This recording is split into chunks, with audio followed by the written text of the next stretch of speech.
اول حاجه طبعا مساء الخير عليكم وسعيد ان انا موجود معاكم.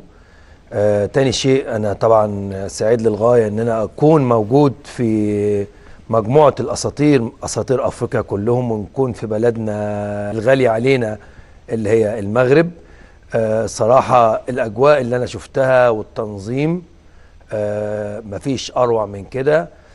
طبعا احنا لو هنبص على كل نسخه في افريقيا بتتحدد، او كل نسخه بتتعمل في افريقيا، يمكن اللي انا شفته في الاحتفال او في القرعه اللي كانت موجوده، وانا كنت موجود وكنت شاهد في اثناء الحفله. نعم. انا كنت موجود مع كل الاساطير، رئيس الاتحاد الافريقي، بعض الاعضاء من الاتحاد الدولي اللي هو الفيفا. الصراحه مفيش اروع ولا احسن من كده. تنظيم على مستوى عالي، قرعه لكل افريقيا والوطن العربي، الناس كلها شايفاها. اتوقع زي ان دي ممكن تكون النسخه اللي هي، طبعا في دول كتيره حققت وعملت تنظيم ولا اروع، بس اتوقع ان اول مره يحدث ان انت يبقى عندك 9 ملاعب على مستوى عالي، وعندك موجود في البطولة لعيبة بتلعب في أحسن أندية في العالم. نعم. ثانيا إن المغرب بكل الإمكانيات اللي هي متوفرة لها إن هي تطلع وتعمل بطولة استثنائية. اللي أنا شفته وكنت موجود فيه صراحة كابتن فوزي لاجا طبعا رئيس الاتحاد المغربي، وصراحة الناس كلها هناك ايد واحده وعلى قلب رجل واحد، ان هم عايزين البطوله تبان بالشكل اللي يليق بالمغرب وبامكانيات المغرب اللي احنا شفناها الفتره الاخيره، رابع العالم، الاولمبياد. نعم. في فرنسا، اللاعيبه على مستوى عالي. كل المسؤولين صراحه بيشتغلوا لمصلحه المغرب.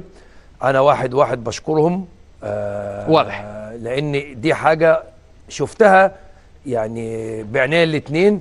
اللي انا شفته كمان ان الناس كلها مبهورين، وكل الاساطير اللي هي موجوده وكل النجوم وكل اللي هم المسؤولين عن الاتحاد الافريقي والمسؤولين في المغرب، الناس كلها مبهوره بالتنظيم، مبهوره بالملاعب اللي هتتعمل. نعم. والناس كانت تتمنى البطوله ما تبداش في شهر 12، تبدا دلوقتي على طول.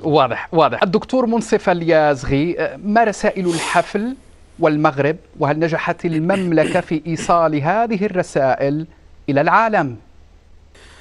مساء الخير عزيزي مهدي، مساء الخير سيد سيمون وأيضا عصام الحضري. هي المغرب أعطى إشارة قوية، هو أنه هو أكبر من أن ينظم كأس إفريقيا، بل هو كأس العالم هي ربما ما يطمحوا عليه أكثر.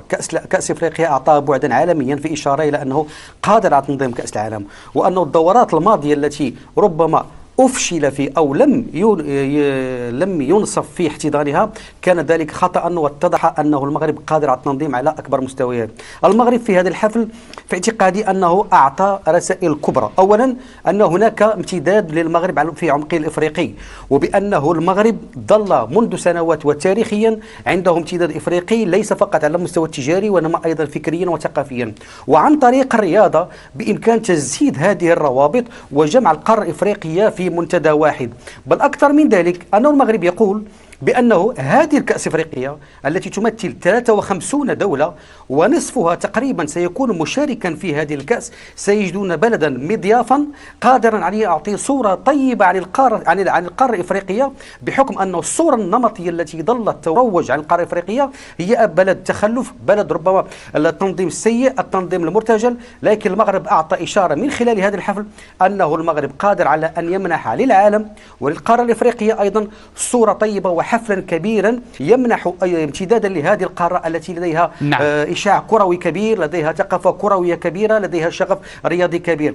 في اعتقادي أنه المغرب الآن هو يرسل إشارة بأنه أن يستضيف 52 مباراة من 52 مباراة هي تقريبا نصف ما يجري في مباريات كأس العالم، وبالتالي المغرب بهذا الشكل هو يمشي على منوال قطر. قطر منحت أجمل دورة لكأس العالم ورفعت سقف التحديات. أعتقد أن المغرب الآن هو أيضا رفع سقف التحديات، وربما المأمورية صعبة جدا على من سيليه في التنظيم في السنوات المقبلة. نعم، أتحول إلى المنامة من جديد. عصام الحضري، بحكم خبراتك المتراكمة وقد عشت هذه التجربة في كأس العالم فيفا روسيا 2018 لاعبا، ما قيمة استفادة كل منتخب من مركز تدريب خاص به ومن إقامة قارة طيلة الحدث؟ والله احنا طبعا انا كحضري شفت حاجات كده طبعا وانا لاعب، حضرتها في روسيا. صراحة كأس عالم طبعا ده اغلى بطولة او اقوى بطولة على مستوى العالم. عاشرتها ولعبت وكنت موجود وانا لاعب فيها مع منتخب مصر في روسيا 2018. تنظيم ولا اروع.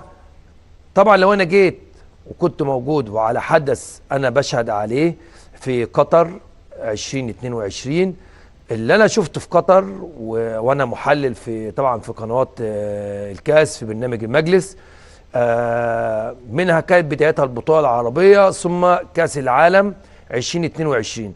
اللي انا شفته في الملاعب والاستادات، وشفت ان كل منتخب موجود في البطوله ليه مركز تدريبي مجهز من اعلى الامكانيات، ان كان حوالي 3 ملاعب تدريبيه، جيم، حاجات الاستشفاء كلها. هل هذا يساعد المنتخب؟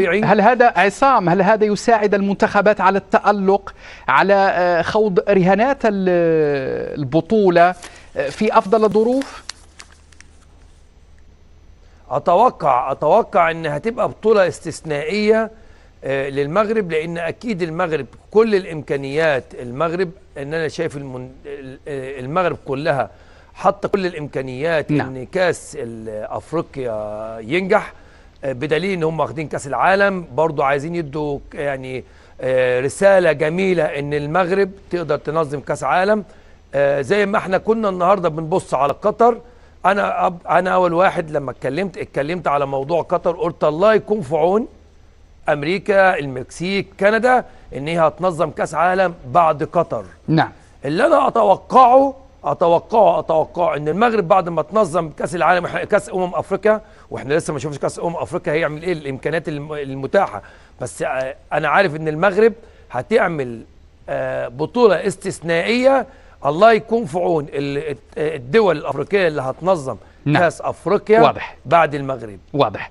الان الى باريس. المغرب يوفر 9 ملاعب في 6 مدن. هل نحن امام حدث قاري استثنائي بمواصفات مونديالية؟ فعلا هي سابقة في تاريخ تنظيم كأس أمم إفريقيا.